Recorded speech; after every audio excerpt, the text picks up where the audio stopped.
Hey guys, what is up? Super K-Man Rocks here, and I am here for my LTA North Week number 2 overview and analysis video in the summer split. We're already halfway through the round robin pick and play regular season format here. Very crazy to see what's happening here in North America with this format. Of course, you do not want to be one of the worst teams in the league, but really at the end of the day, all you need to do is make sure that you're top 4 in order to be in the upper cluster. Nobody's eliminated from pick and play, so this is really just for seeding at the end of the day. Still important to make sure that you perform well and gather some confidence, gather some momentum going into the back half of the split once we actually get into these best of fives. But for now, we'll have to see how it ends up going. Of course, if you are new here, what we're going to do is go series by series, talking about the advantages and disadvantages that each team was able to generate. I'll be giving a player of the series and a dud of the series for each series that we cover. And at the end of the week, I will be giving a player of the week and a dud of the week to tie everything into a nice, neat little bow. We'll be updating my power rankings from number 1 to number 8 at the end of the video as well. But again,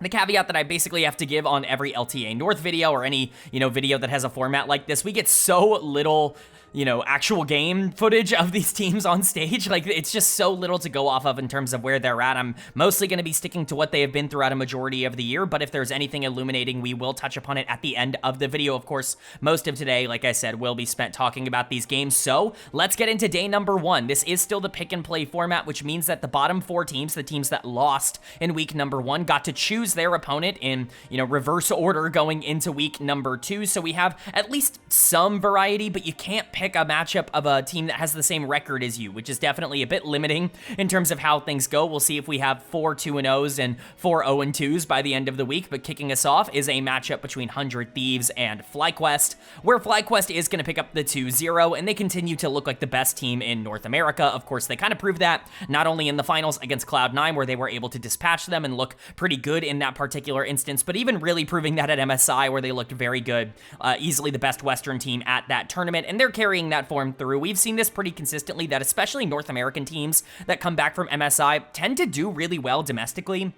That's something that's always kind of been the case for NA teams, even if they fail at MSI. Typically, whoever the representative is can really run the regular season, and it's more so the best of 5s in the playoffs after a long stretch of time that ends up elevating everybody else, or I guess more accurately, probably dragging that top team back down to the rest of NA's level, and them kind of losing that momentum they get from a lot of scrims at MSI. It doesn't seem like that buff has worn off yet for FlyQuest, because they continue to look pretty fantastic here, and it's really everybody across the map, except for maybe Inspired in game number 2, but if there's a player I'm definitely not worried about, it's Inspired. For 100 Thieves on the other side, this is just kind of a showcase that this team is actually bad. Like, they really have a ton of negative things going for them. They're not good. They've gotten worse in multiple different areas, and there's a chance that me having them number 5 in my power rankings was too high coming off the end of last week, which is really not ideal. So let's get into it. Player of the series for me is going to go to Busio. You cannot give Busio Bard. At this point, I think we have learned that this champion and this player combination just cannot happen in North America. I'm not trying to say it's as good as carry as Bard or anything like that. It's not a legendary status, but it's clearly his pocket pick. Nico as well. These are his 2 best champions, and you just gave him his 2 biggest playmakers in this matchup. It's completely disrespectful to FlyQuest to allow this to go through draft and to not ban it out, and Busio really punished them for it. He was incredible throughout game number 1 and game 2, but specifically game 2 on that Bard. We saw it at MSI, the amount of things that this guy can do on Bard. It's absolutely ridiculous. Clearly the best Bard in the West, and honestly, like, something that I think at this point it's a must ban against FlyQuest. Nico is in that conversation as well. There's just so many things, Cassiopeia, Kaisa, that you have to ban out, even Inspired Sejuani, that you kind of have to ban out right now in terms of the form that they're in. So Fly just makes it very difficult, but Busio ends up capitalizing very well on that instance. Worthy MVP for my vote in the spring split. I also want to give a big shout out to Bwipo. I thought he was the second best player on the team here. Sniper was terrible on the other side, especially on the Renekton in game 2. This Cassante was unkillable in game 2, and how much of that do you want to put on Bwipo? How much of that do you want to put on the champion itself? I think is kind of up to you. It's up to your own personal interpretation, but it's something that at the very least is worth noting. Bwipo and Busio definitely kind of the carries in this game. Quad and Masu were also great. FBI had a couple of team fighting mistakes that Masu just doesn't really make, and Quad was pretty consistent. Quad's always been good domestically. I have more concerns about him internationally than I do domestically, but at least for now, it's been okay. Quid has has certainly not been able to keep that form up from what he's been throughout his time in the LTA and LCS, but for the most part, it feels like the team is collapsing just everywhere. I'm not blaming Quid individually, but really the only negative I can give is that Inspired kind of ran it in game number 2 on the Xin Zhao, certainly made it a lot closer than it needed to be, but he played so well in game 1 on the Sejuani that I almost just want to like put it aside that he probably just had one of those moments where he's like, screw it, like we're way better than them, I'm just going to do whatever I want and we'll probably win the game anyways, and he was right. He did whatever he wanted, he got punished a ton for it, but Bwipo, Busio, Masu on the Corki, they were just way too strong. No real way for that one to be losable. So FlyQuest clearly being, I would say, a tier above everybody, maybe outside of Cloud9 right now in the LTA. It's just not particularly close. And for 100 Thieves, this team's like genuinely bad. Like their macro is atrocious. This is some of the worst map decision making I've seen in a very long time. And quite frankly, it comes from a lot of the players that you would expect to be good at that. Like Ayla and River, like your two macro oriented roles, boy, were they terrible in this series. Ayla was able to accomplish nothing on these engaged supports. He picks a counter playmaker with the Rakan in game 1, but he has no one to play make because nobody has any gold. And then in game 2 on the Alistar, he wants to try to set up for this, Kai'Sa Aurora late game, but he can't actually get in without instantly dying, and his AD carry is killing himself in these major team fights. It's a difficult game for Ayla to play out. River is in a very similar boat in the jungle. He got mega gapped in game number 1 on the Wukong where things looked terrible. The Vi was slightly better because, like I said, Inspired was not very good in game number 2, but it certainly wasn't an encouraging experience. But dud of the series for me is going to go to Sniper on the top side. I've been a bit of a Sniper defender across 2025. I was a huge Sniper hater coming out of 2024 because I thought he was terrible in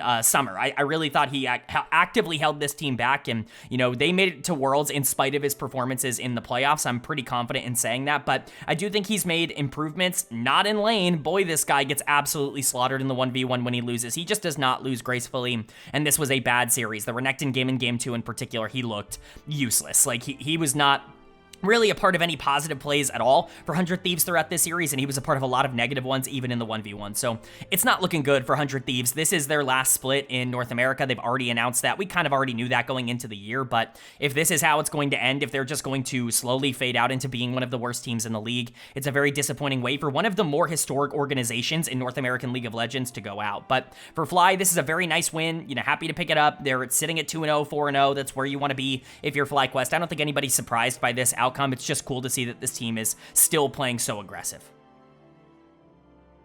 But then moving on to our second series of day number 1, and we got our first real upset of the split here as we saw LYON taking on Team Liquid, and the LYON is going to pick up the 2-1 series win. This is a huge, huge win for LYON. This actively changes the dichotomy because of how small this regular season is of what the standings are going to look like. This is the only opportunity for them to potentially get top 4. Now, it doesn't get a crazy amount easier from here, but it's decently realistic to maybe expect this team to face off against something that they can win against in week 3, or at least, compete against. And we saw some encouraging traits here with a new top laner coming in. I don't know how long-term this actually is because of their signing this offseason, but I'm excited to go over everything. For Team Liquid, poor LYON, man, this guy's so good and it just does not matter. The rest of his team ended up playing really poor here, and that's okay. I'm not going to panic fully about Team Liquid because, quite frankly, some of the things that went wrong in this series I don't think have been there for a majority of this year, even when Team Liquid has been losing. But at some point we have to start asking ourselves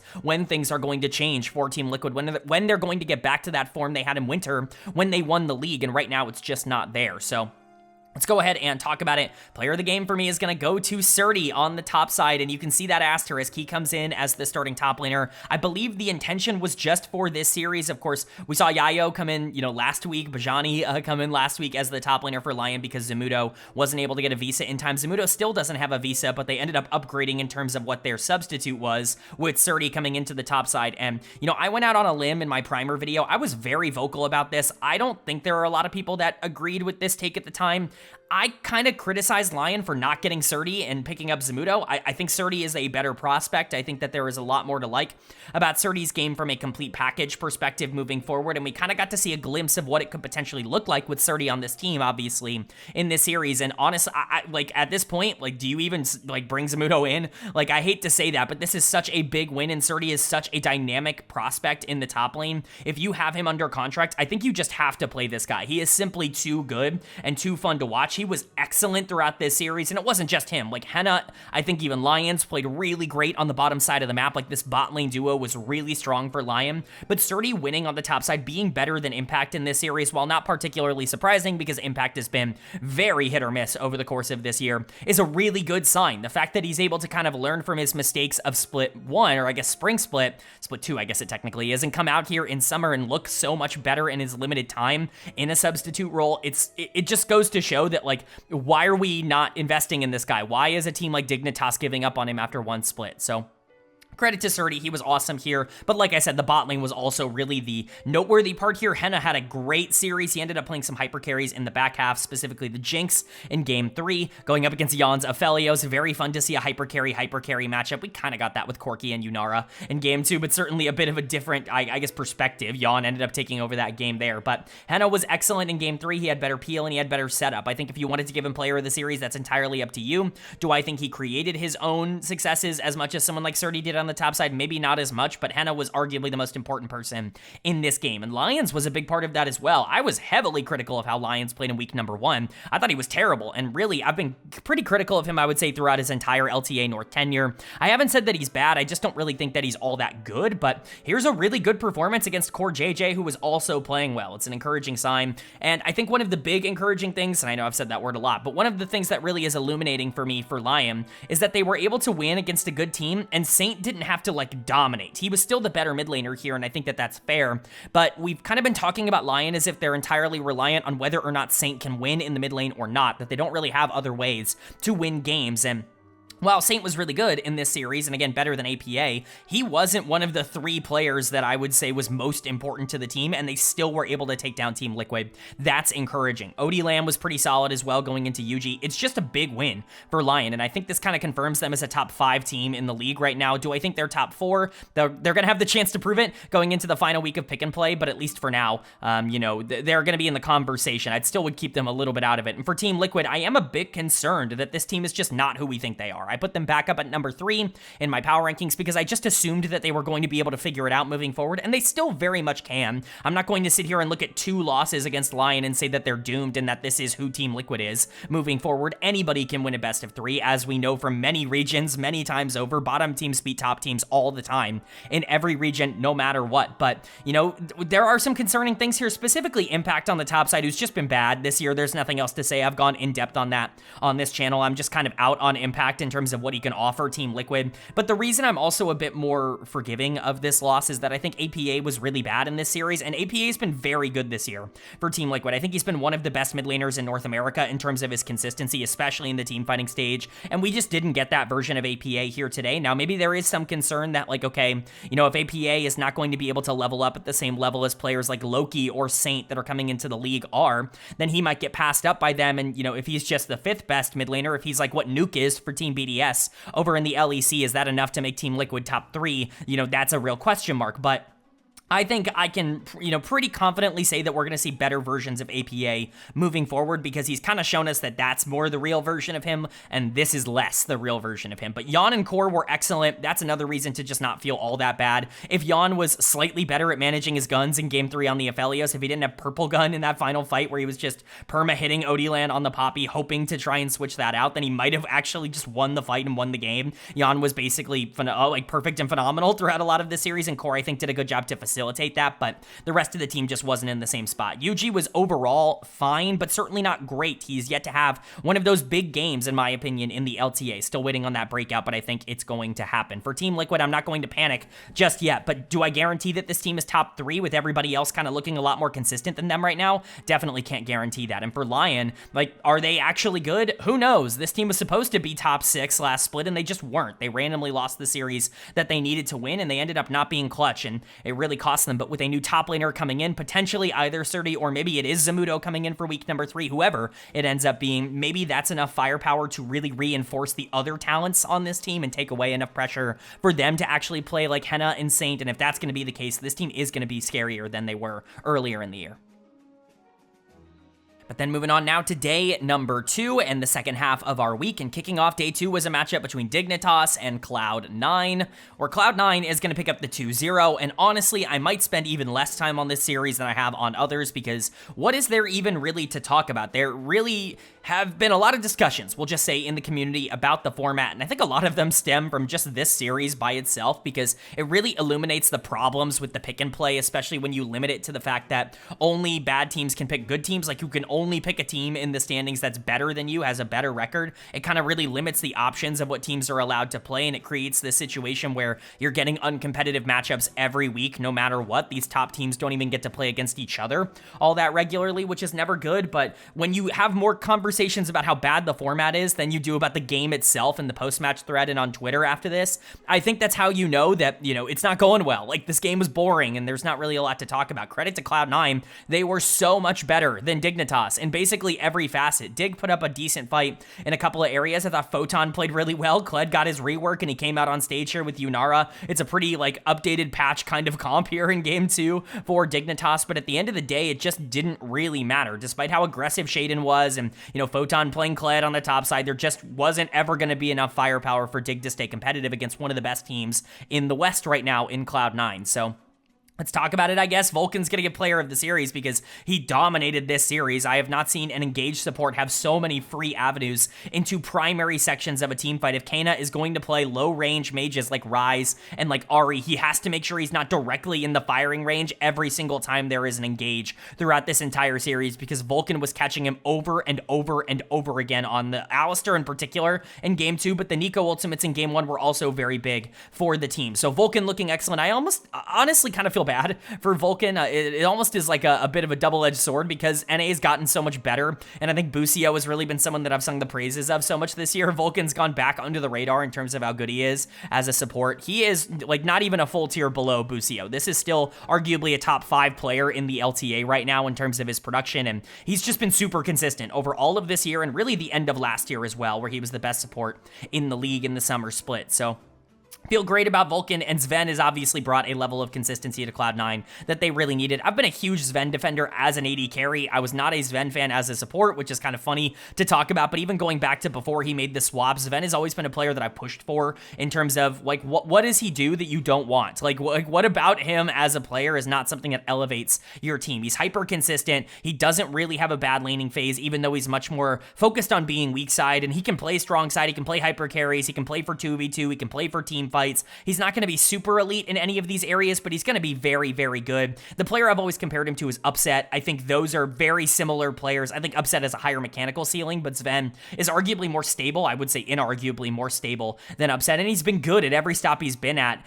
basically with the exception of TSM, and if that's your worst stop, he still was like a top 3 AD carry in the league there. He's just been, better than that almost everywhere. Even on Dignitas last year when that team was a disaster, I thought he played well. So, Sven is somebody that I really defend, and he was way better than Tomo here. Blabber had a great series, got to play Vi and Skarner and these engaged tanks that he's really good at. Loki was way better than Kana. Thanatos was even going up against Photon and looking relatively competent. Not that that's a surprise. Thanatos is the best top laner in the league. I don't know why I worded it like he's all of a sudden shockingly good. Obviously Thanatos was able to do well in this matchup, but Cloud9 looked great, and Dignitas did not look like they were on that same kind of level. Kana is the obvious choice for dud of the series because he just got blasted in every single game. His positioning was terrible, man. If you're going to play Ryze, if you're going to play Ahri, if you're going to be these lower range, more aggressive, types of champions where you want to use your abilities at the right time and you can put out a lot of damage, you can be that machine gun Ryze, you can be that assassin on Ahri, you can't constantly be getting hit by all of the CC abilities. You just can't be positioning in a place where you're so exploitable that the enemy team can get on you basically whenever they want. It was a horrible, horrible look for Kana, and the worst series I think he might have played in North America this year, because it just did not look anything like the calm and collected player that we saw, earlier in this year, or even the aggressive player we saw in Latin America last year. Tomo also continues to really disappoint in terms of how much damage he's capable of putting out in the bot lane. Just never really feels like he's involved in the game. Isles is your standard below average support, so that certainly doesn't help things. Shaden was playing so aggro, and at some point it ended up just not being a positive, and while Photon was good on the top side, and even Shaden really wasn't a problem, I think that aggression actually was okay for Dig at times. They were pulling back small leads while Cloud9 was just taking over the map. Even the commentators weren't taking this game particularly seriously. It's just one of those circumstances where good team faces bad team in North America and they crush them. We've seen this so many times over, and yet this format kind of encourages it, which is frustrating. But Dig moves to 0-4. Pretty terrible place for them to be. I think this actually locks them into being a bottom 4 team. Not that that should shock anybody going into playoffs, but again, no elimination, so it doesn't really matter. And for Cloud9, They are also now sitting at 4-0 alongside FlyQuest, and so they're going to be tied for first place coming out of this week. Congratulations to them. They are a team that's going to be looking to, be a top 2 team, to go to the World Championships and be that second seed. Remember, only 2 teams from the LTA North at maximum end up representing the region at the World Championships. Cloud9 very much on pace to make that a reality. But that's going to bring us to our 4th and final series of the week here in the LTA North, and we closed it off with a matchup between Disguised and Shopify Rebellion, where Shopify Rebellion is going to pick up the 2-1 series win, a very important one for them to get, with Team Liquid struggling, this week, losing to LYON. This was a necessary win for Shopify to put themselves into the top upper echelon of teams, into the top 3 right now in the LTA at 2-0 to start off this split. Now, they're not tied for number 1 alongside Cloud9 and Fly, because they did lose a game here to DSG, so they're not sitting at the perfect 4-0, but 4-1 is still pretty darn good for Shopify, and I think they're going to be very happy with that. For Disguised on the other side, they put up a fight. I think that there is a lot more interesting pieces. There are a lot more interesting parts of this team than there were last split, and I think there's actually some things to be excited about if they ever were to face off against teams that were actually around their skill level, but against teams that are better than them, like Shopify is. It's really difficult to project them to ever get better, because they just have some pieces that are not all that good, and they're clearly not good in the clutch. They end up falling off in some pretty big areas. So let's go ahead and talk about it. Player of the series for me is going to go to B-Boy. I thought he was the most consistent piece. I think if somebody else had really played incredible, I might have given it to them. I think this was more of a team effort for Shopify, but B-Boy ends up being the one that I think was the most consistent across this entire series. Really the only one who played even all right in game number 1 on the Corki, and then he was pretty good. I would say really good in games 2 and 3 on the Kaisa and the Lucian. Palafox, I think, is going to get a lot of people's nod in that department because of the way he played in games 2 and 3, but he was terrible in game number 1 on the Annie. That looked like last split Palafox, like through and through. Maybe don't ever let him play Annie again, because that guy just did not know how to pilot that, so I had to kind of remove him from the player of the series conversation just because of that game number 1, but the Talia, the Orianna, everything looked much better. But for B-Boy, it's really just about stepping up and being that consistent carry. He doesn't need to be a superstar for this team, and I think a lot of people kind of want him to be. I know people were really high on him when he first came into the league, and I really liked his tape as well. I thought it was ridiculous that he was a first-team All-Pro in that first split, if only just because I think that while AD carry was incredibly weak, bot lane was terrible in spring of that year. You're looking at a player who barely played half the split and really didn't have this gigantic resume, and I think he had crashed back down to earth quite a bit over the past couple of splits, and I think we kind of look at him as a good and not great AD carry now, but that's a solid place for him to be in terms of how this team is constructed, because I think you have a lot of polarizing players elsewhere. Palafox and Contracts are obviously very polarizing. Fudge is also a very polarizing player on the top side in terms of the results and the performances that you are going to get moving forward. So for Shopify, I think having a stable, consistent, pretty good bot laner is just a solid, and I think they do a good job of setting him up. Seos was obviously very good here as well. I think especially on the Nami in game 3. I've always really liked him on Engagers. I always thought that was his bread and butter when he was playing in the CB LOL, but really he's been awesome at Enchanters ever since he's come over to North America. Maybe that's something this team wants to invest more time in, because it's clearly worked out for these two in particular when they play with each other. I already talked about Palafox a bit.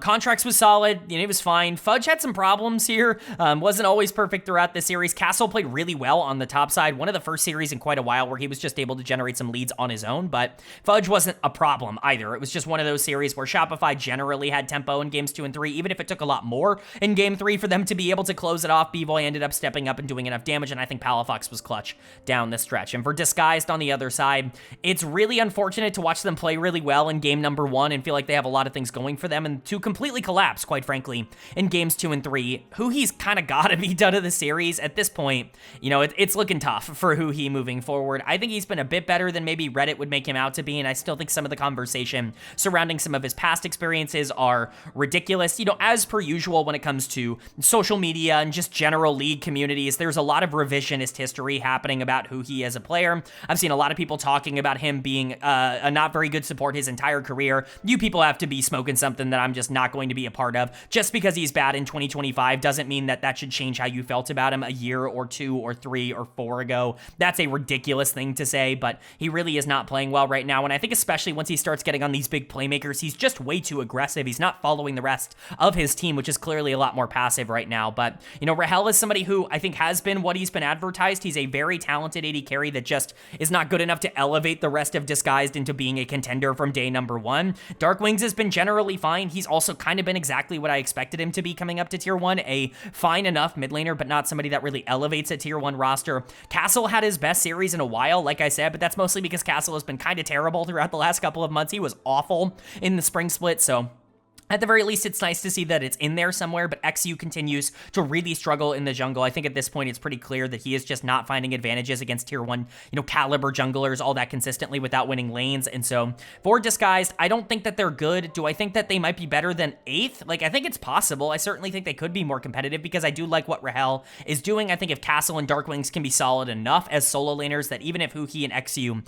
are kind of lower caliber at the current moment, I think that that could be enough for them to elevate to being 7th or something like that rather than 8th, but I don't think this team is good. And for Shopify, maybe this team is top 3. They've not really felt top 3 at any point. I know they got top 3 last split, but that felt more obviously like a miracle run than anything else. I still don't feel like this is a top 3 roster, but with everybody else in North America really struggling to find any sort of consistency, specifically a team like Team Liquid, that number 3 spot is open for the taking, and it could very well be Shopify who ends up being the team to capitalize.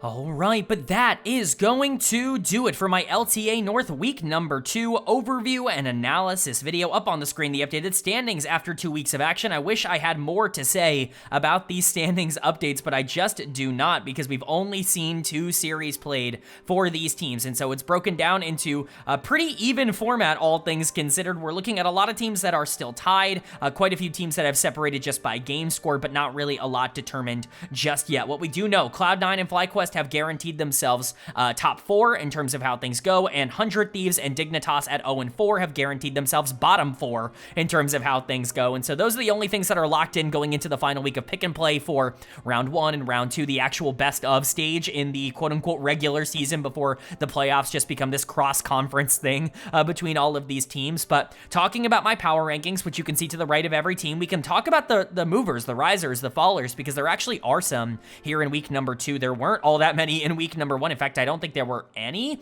I think Shopify was below 100 Thieves, and I just got that wrong, so I put them back up at number 4, and they're going to continue to rise. Fly and Cloud9 are clearly 1 and 2. There's no reason to change that, no reason to ever consider changing that in the current state, but Shopify is going to move back up to number 3, at least until proven otherwise. This team actually does look like the 3rd best team in the league, and that's not because I think they're great, or that they're perfect, or that they do everything at a super high level, but rather I just don't think the rest of North America has proven themselves to be particularly good at the current moment. Team Liquid should be a team that has that spot, but right now they don't. They moved down to number 4 because of their loss to LYON, and quite frankly, if they continue to play the way that they are playing right now, they're not going to get anywhere close to a top 3 spot. It just doesn't seem like everybody on the team can play well at any given moment all together, and that's really what we're waiting for when it comes to Team Liquid. LYON is going to be the team that moves back up to number 5. This is a team that's been hovering around this area throughout basically the entirety of the year, but quite frankly, their performances at the end of last split did not give me confidence that they were going to be able to stabilize it. If they genuinely have a good top laner now, whether that is Surti or Zamudo, it clearly opens up enough avenues for players like Saint and Henna to actually step up and carry the team. So I do think they're the 5th best team in North America, but bottom 3 right now,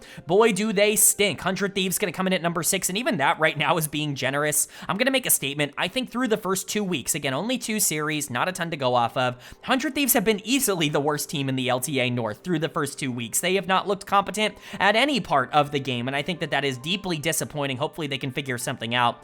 This is their final split ever, after all, so you'd love to see them go out on something that isn't a complete disaster. Disguised is going to move up 1 spot, though, to number 7. Right now, I just think they look better than Dignitas. Rahel, Castle, even like Darkwings in the mid lane, they're better than Dignitas, who just don't really have a player that I trust all that much. Photon's been okay for the team, but his team fighting has not looked particularly consistent, even if his laning has been pretty good. And outside of that, like, that team looks lost. Kana has looked like a disaster. Tomo has regressed a lot. Isles is just kind of below average, and Shaden's not good enough to carry this entire team. I do think Dig is the worst team in North America at the current moment, so they move down to number 8. Let me know what you agree with or disagree with down in the comment section below. Curious to know your thoughts and opinions down there, but let's go ahead and move on to my player of the week and my dud of the week for week number 2. Player of the week for me is going to go to Busio, the support for FlyQuest. You guys know me. You know I'm on the Busio train as of this past spring. I know I kind of was late. Everybody was already on it, and I was actually one that was pushing back a bit on it before that, but at the end of the day, I know when to cut my losses. I know when to kind of adapt and push forward the correct narrative, and Busio might just be maybe the best player in North America in terms of form at the current moment. Obviously, a lot of really talented players like Inspired, like Quid, like LYON, that I think you could argue are more mechanically talented than Busio, but is anyone playing better right now than Busio? It's a hard bargain to sell because his Bard is unstoppable. His Nico has looked incredible as a playmaker. He's been the driving force for a lot of FlyQuest plays domestically. He's just been fantastic. He's player of the week here. Another support as an honorable mention here with Vulcan for Cloud9. Again, if Busio hadn't been breaking out so much in 2025, we'd be talking about Vulcan as an MVP guy because that's just how he's been playing as well. But unfortunately for him, there's another support that's kind of clouding a lot of the headlines. And so he just ends up landing back into that number 2 support role despite playing some of the best League he's played in a very long time. And then I gotta give the shout to Surdy as the other honorable mention. He steps up, steps in here as the substitute for LYON, and ends up really being a pivotal piece in their victory, their upset victory over Team Liquid. He's kind of salvaging a lot of the team's momentum right now, and whether or not that's sustainable, and whether or not he's even playing for this team moving forward, I want to give him credit for what he did here in week number 2. So Surdy and Vulcan are my honorable mentions. And then unfortunately, dud of the week for me is gonna go to Sniper, the top laner for 100 Thieves. You know, it's not the first time he's gotten this on this channel. He got it quite a bit last year. He even got it in the winter split. I believe once as well, so not really something that we haven't seen before. We know when Sniper loses, he loses incredibly hard, but this might have been the real nail in the coffin. It's been talked a lot about how he's having major confidence issues in the LTA right now in terms of tier 1 play, and it looks like he's benched moving forward, or at least that's kind of what it looks like. Dokla has been brought in as a coach on the top side of the map for Sniper and for the team in general, but it looks like he might be stepping in and filling in as the starting top laner this upcoming week for them, and if that's the case, then obviously Sniper playing really poor, getting completely outclassed by Whippo, and then getting subbed out is never really a great place to be. That is unfortunately dud of the week worthy. So Sniper is my dud of the week, and Busio is my player of the week. But that's gonna do it. I do hope you guys enjoyed. If you did, leave a like. It really does mean a lot to me. Lets me know you guys are enjoying the content, and it does help get this video out to a lot more people, which I'm always very appreciative of. If you're new here, hit the subscribe button. Of course, we're gonna post about next week in the LTA North as well, but once we start getting into the quote-unquote playoffs, I guess the round 1, round 2, the actual best of stage here in North America, we're gonna be covering that on the channel as well. We also cover the LEC, the LCK, and the LPL. Every single week, I've been casting for LPL English, which you guys should know. The links to that are gonna be down in the description. I actually cast tonight as this video goes live, and so if you want to check that out on either YouTube or Twitch, we go live at 5 a.m. Eastern Standard Time. I know it's pretty terrible for us East Coast friends and you know, everybody like that. Even the West Coast, it's not ideal for them to go live at 2 a.m. But if you're in Europe or anything else like that, then maybe tune in or catch the VOD after it's done. It's going to be on both Twitch and YouTube, so check that out if you are interested. But with all that being said, I hope you all are having a great day. I hope you continue to have a great day, and I will see you all